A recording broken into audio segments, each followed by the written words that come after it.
All right. Welcome to this episode of Monetize Your Mental Capital. I have Richard Guerzon here with me. Richard and I were just chatting briefly about kids at home, and I have to share a brief story, and then he's going to tell his story. My kid, she walks in, and it's Christmas break, right? And we're having the show, and obviously the kids are home from school because it's Christmas break, and she comes running in, like, doesn't pay attention to the fact that I'm on video, on camera, recording anything, and like, pops her head in the camera and just looks at my guest. And my guest's like, "Oh, hello." And she can't hear because my guest's in an ear pod, right? But she can see him. And I said, we have a visitor today. What's your name? And I put the microphone over by her and she says, "Meow." And I was like, how do I come back from this? I was like, and then she just scampers off out of the room. And the guy thought it was pretty funny. I was like, I think I might leave this in.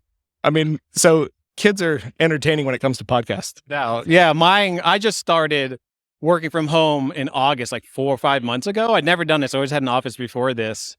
So I have a bunch of audio equipment because I do these Zoom interviews. Every time I go back, all the knobs on everything are completely out of whack. If I don't check it, it'll be totally wrong because the kids they have to turn everything, hit all the buttons. They're just two young boys, 2 and 4 years old. It's hilarious. And the impromptu Zoom things all the time. I put up a barrier behind, like I put up a vinyl banner, like at this conference. I just put it up so they would stop doing it so often. Now they like sneak behind it and poke around. And I see what's bad is I don't notice it at first. And the person I'm talking to notices it before me. And I see them like smile and laugh. And I'm like, oh, I know what's going on. And I go look and I see him like poking his little hand around the vinyl banners. But I guess it's just okay now. Everyone understands we work from home. Like, what are you going to do?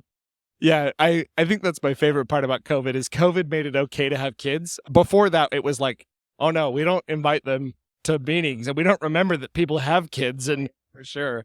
I mean, I purposely dress a little nicer in my office just so I don't go down that crazy slippery slope because I would just be in my freaking pajamas if I just don't care. Like I have to like mentally separate it. That's why I got a shed and I'm converting it to an office right now just so there's literally going to be a barrier. And I was wiring it up and I'm like, what lights do I need? I told him I'm putting a light up above the door and got a red LED light. And I made a switch just for it. I said, when this is on, you can't knock, you can't peek in, you cannot go anywhere near this building. And I was just showing it to him before because we're building. I was like, see the lights on? Remember what it means? Oh yeah, it means I can't come in, I can't knock. Okay. I was like, good. I hope we're understanding each other right now.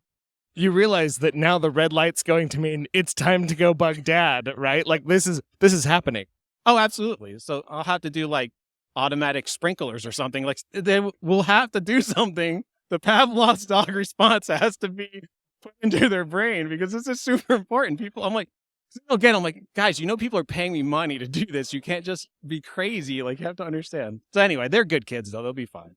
Luckily, like we said, COVID has made it so that this whole idea of making money and like the seriousness of it. Man, if you want a riot, go on YouTube and look for like COVID news bloopers. There are some good ones. Oh, I'm sure that's absolutely true. And honestly, I think it's helped me close some sales because it turns you into a person. You're not just a company brand like, oh yeah, I'm a human being. These are my kids. We're all trying to do the best we can here. I really do believe it's helped, or at least get my relationships closer with people that didn't know me at all. It kind of sped up that whole process.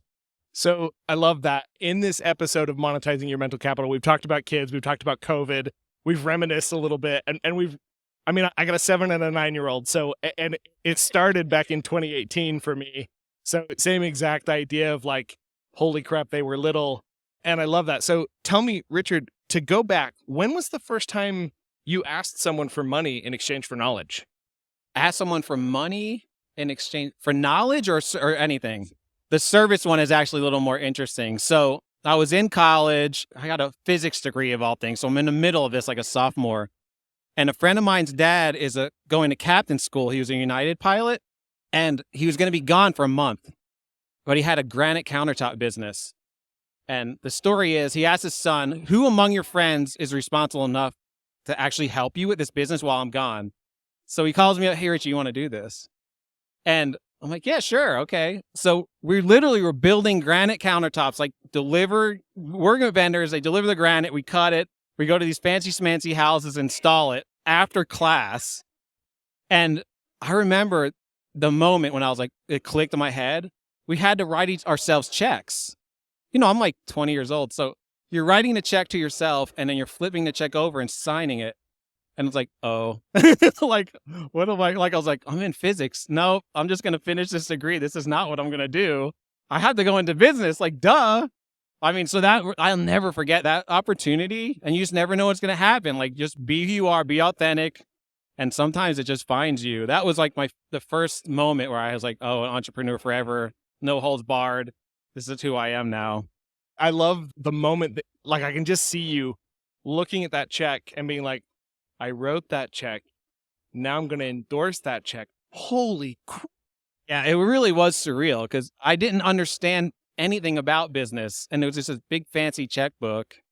I think it was like $1,000. And to me, I mean, $1,000, you're 19 years old, sophomore in college, is like a lot of money. We just finished a job. We were just figuring out our split. And when we got the business, he gave us a business where like half the tools were broken. And he had an employee working for him, great guy from Russia, but he wasn't honest. And he stole some of the tools and quit. No. Yeah. So, I mean, so this is like our like beginning to like owning a business. So we had to take almost all the money from the first job just to buy, we had to use janky tools to finish the job somehow, and took all the money to buy new tools. And then finally we got to pay ourselves. So it was a really rewarding paycheck on top of everything. Man, it is so fascinating to hear like how people get started and just like the whole fake it till you make it thing. People have no idea how much fake it till you make it's actually going on. Oh, that is so true. I mean, because people didn't know who we were until we came to their house and they realized, oh my gosh, I've been dealing with two college kids. And it was most of the time people were really nice about it, but sometimes they would like call his dad just to make sure. It's funny how like supposedly older people are more. It really is entertaining to see like what people put credentials or where trust lies. Yeah, that's true. I mean, there was a few jobs that the guy that was working originally for it, he did the job and screwed it up. And this is he probably had 30 years experience, but his mind wasn't in the game. He was actually, later we found out, planning to open his own business. So he was just trying to get a paycheck and we had to fix his job. And it was a great experience though. But I could see how if I didn't have the entrepreneur mind, the literally opposite would have happened. Like, oh my God, I need to go work for someone I can never deal with all these problems. But to me, I was like, ooh, problems that I can solve. This is great. It's funny how it rolls out that way. Okay, so we're going to give you a second here. We're going to pretend that you have a cell phone and you can call that guy. You can call that 20-year-old kid and you can tell him anything you want.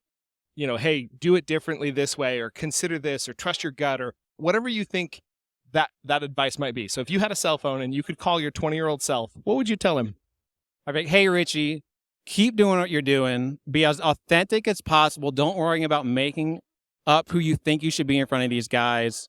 And just make sure you always focus on sales and business development and trust that you're going to figure out the rest. Don't do it backwards. Focus on sales and business development and then know and feel confident that you'll figure out the rest. If you have that as your priority, then you're going to be successful.